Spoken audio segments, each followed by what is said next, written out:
Salut à tous, bienvenue dans cette nouvelle vidéo. On va débriefer ensemble les matchs de Manchester City, de Liverpool, du Real Madrid.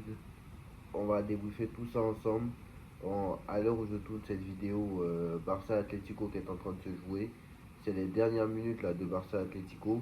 Donc actuellement, il y a un partout entre le Barça et l'Atlético Madrid. Voilà, on est en train de jouer la 65e minute de jeu. Voilà, on débriefera ça tout à l'heure.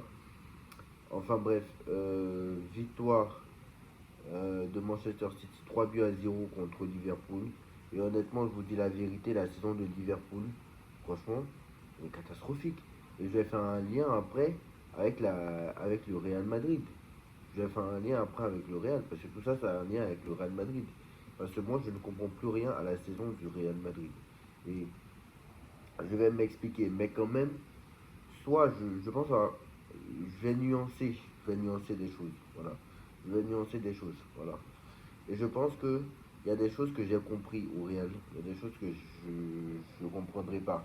Mais mardi, je pense qu'on aura toutes les réponses. Mardi, je pense qu'on aura tous les éléments de réponse. Voilà. Enfin bref, victoire 3-0 de Manchester City contre Liverpool, avec un Liverpool qui a certes essayé de jouer, mais un City qui les a rapidement avalés. Un triplé de Erling Haaland, honnêtement. C'était un match équilibré hein, sur le papier. C'était un match aussi équilibré sur le terrain parce que Liverpool aussi a eu des occasions pour marquer. Ils ne l'ont pas fait. Voilà, City a eu un penalty et ça les a lancés clairement. Parce que Liverpool n'était pas non plus mauvais.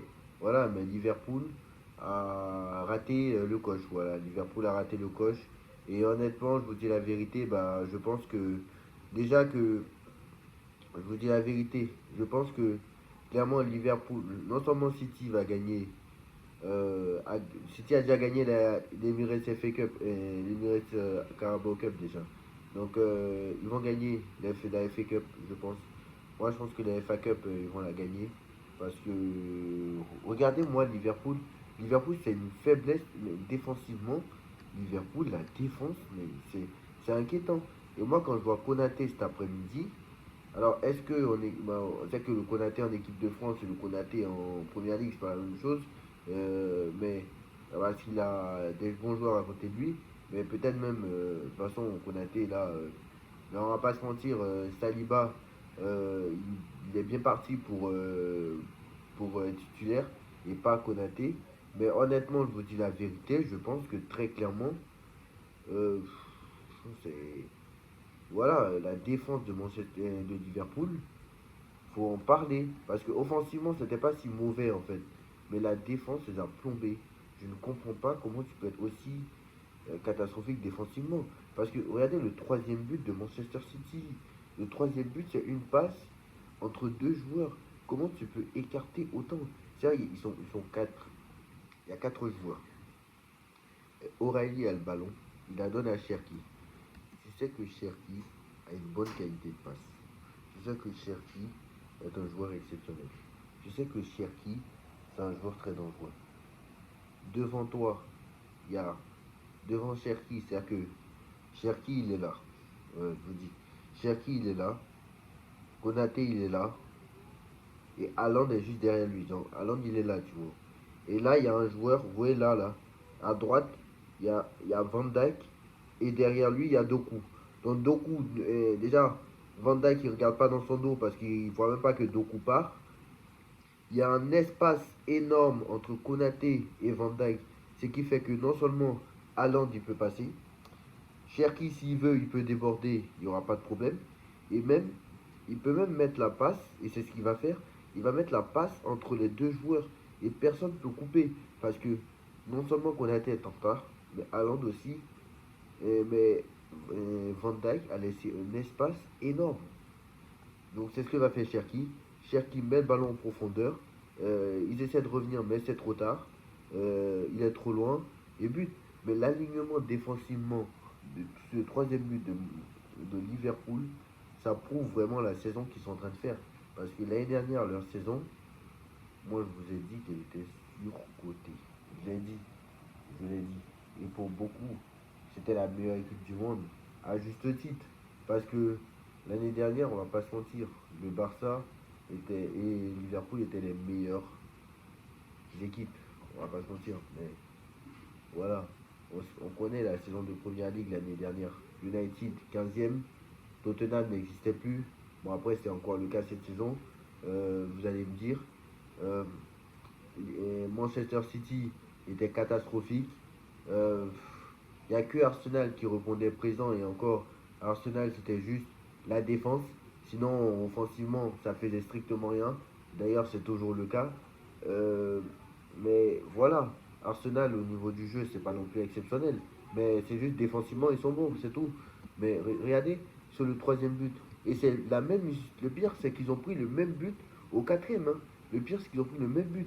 Ils te prennent une contre-attaque. Konaté, il va sur l'autre joueur. Il va sur Doku. Doku revient. Sobos rentre à l'intérieur. Soboslai, au lieu de revenir, il voit même pas que l'autre il est déjà parti. Soboslai, au lieu de revenir, il revient pas. Derrière, déjà, Konaté, normalement, c'est Soboslai, il aurait dû revenir parce que si l'autre joueur, Gomez, revient pour serrer l'espace, bah, il a le temps de mettre une passe lobée, ce qui est derrière. Donc, c'est-à-dire que Soboslai doit vite revenir. Mais Soboslai ne revient pas, donc c'est trop tard. Le ballon est entre les deux joueurs de Liverpool. Et ça, bah, il la remet en retrait sur Haaland qui marque. Non mais, franchement, la défense de Liverpool, c'est catastrophique. Honnêtement, je vous le dis, c'est catastrophique. Et honnêtement, Manchester City est une très très bonne équipe, il n'y a pas de souci. Mais je pense que voilà, ils sont un poil meilleurs que la saison dernière. Alors pourquoi ils se sont fait éliminer contre le Real? On va en parler tout à l'heure. Mais voilà, pourquoi ils se sont fait éliminer contre le Real? On va en parler tout à l'heure. Parce que je pense que le Real, tout le monde s'est dit, les jours au match aller, tout le monde s'est dit oui, Manchester City. Je pense que Manchester City était venu avec trop de confiance, justement, face au Real Madrid. Parce que, pourquoi ils ont perdu? Ils se sont dit, bah, euh, écoutez, tout le monde annonce le Real perdant, le Real perdant, le Real perdant. Bah, on va venir vite, on va se gérer au match aller et on va accélérer au match retour, comme ils l'ont certainement su faire contre. Et en plus, City les avait battus l'année dernière au match aller, enfin en phase de classement. Donc ils se sont dit on va se gérer, etc. et tout, on va gérer le match retour. Sauf que là, Valverde est revenu 3-0, etc. Parce qu'eux, ils n'ont pas compris en fait.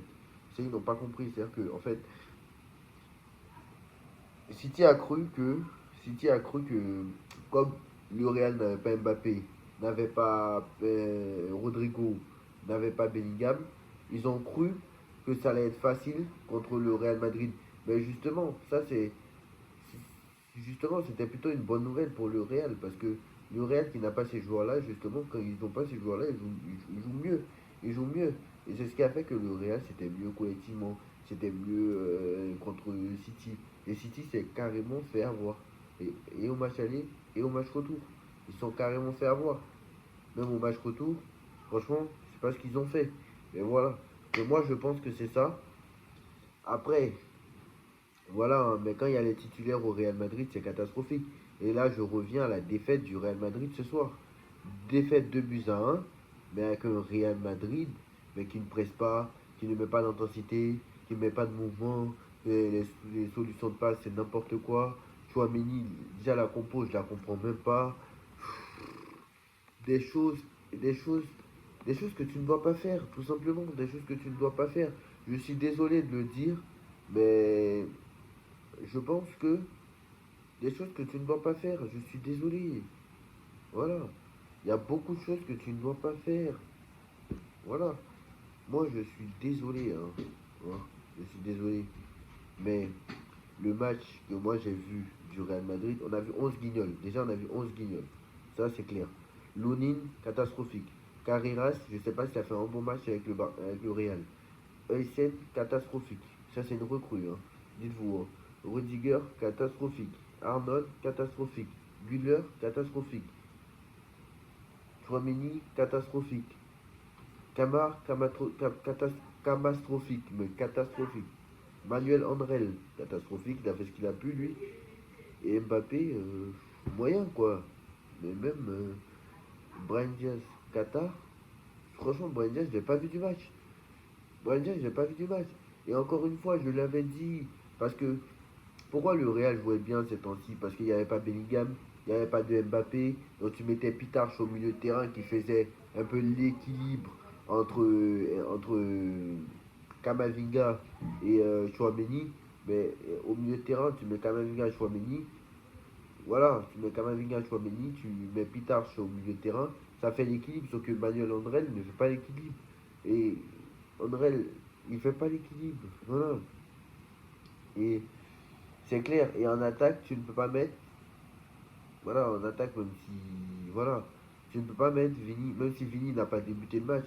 Mais tu ne peux pas mettre Vini et Mbappé. Donc, je le répète encore une fois, Vini, tant que Vini et Mbappé commenceront, commenceront tous les deux un match de football sur le terrain ensemble, ça ne fonctionnera jamais.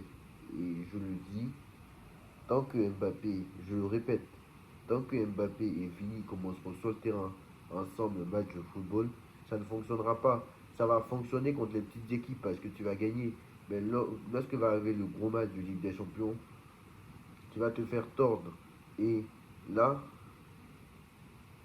ils vont se faire tordre contre le Bayern. Ils vont se faire tordre, malheureusement.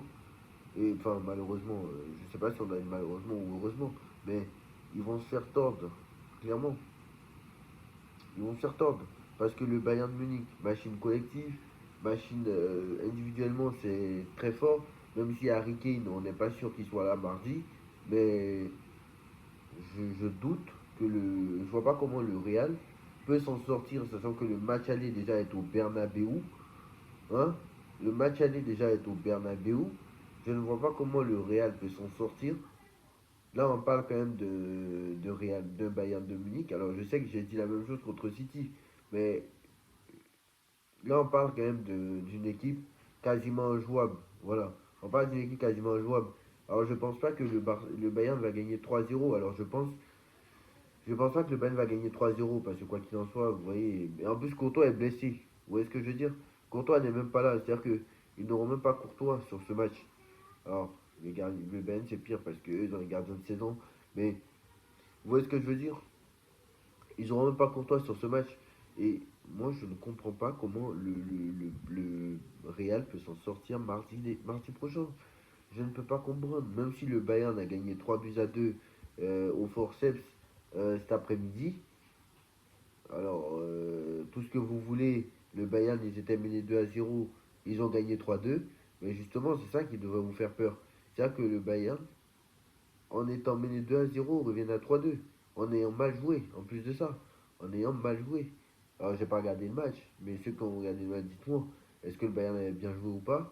Mais en tout cas, c'est ça qui devrait inquiéter, parce que quand tu vois le milieu du Bayern, quand tu vois l'attaque du Bayern, quand tu vois la défense du Bayern, là, franchement, je, je pense pas que le Real saura résister à ça. Franchement, je ne pense pas. Et honnêtement, je ne pense pas. Voilà. Donc moi, honnêtement, je vous dis la vérité, je pense que le Bayern va éliminer le Real. Et je continue à dire que l'Atlético sortira le Barça, hein. Mais on se retrouve tout à l'heure pour le débrief Barça-Atlético. Et je pense qu'on aura des choses à dire parce que, voilà. C'est un bon match et que je suis en train de regarder là parce que je fais le débrief en même temps que je regarde Atlético-Barça. C'est un très très bon match. Donc voilà, on se retrouve tout à l'heure pour le débrief Atlético-Barça.